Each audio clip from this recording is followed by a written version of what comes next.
Yeah, so I joined the State Bank of India in 1980. Yeah. And the environment at that time was that every bookkeeping and every function was manual.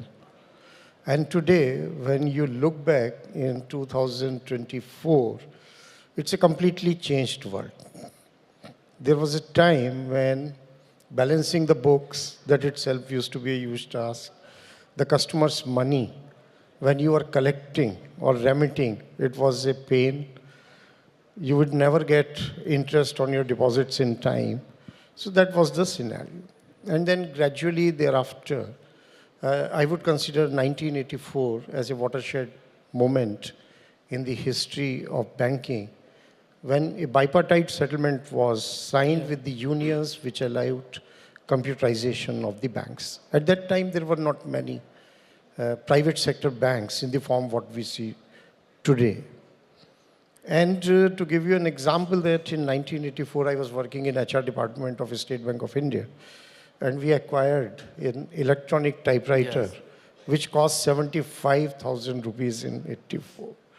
And then came PCXT, 80, and then the world has completely changed. And in this century, it is the advent of internet banking and mobile banking.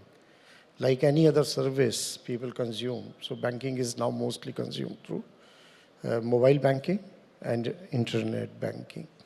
So it has been a long journey. It has been helped by the fact that in 1991, the Indian economy and the banking system was unshackled.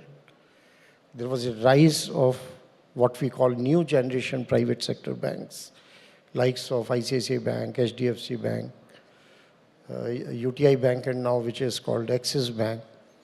And that brought in competition, that brought in a new approach, that brought in adoption of technology in a big way.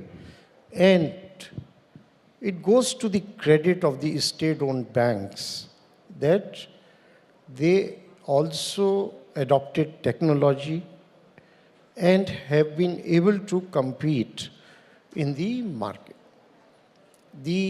Another I would consider to be a very, very important event in the history of banking and financial inclusion is August 2014, when our Honorable Prime Minister and he announced Jan Dhan Yojana.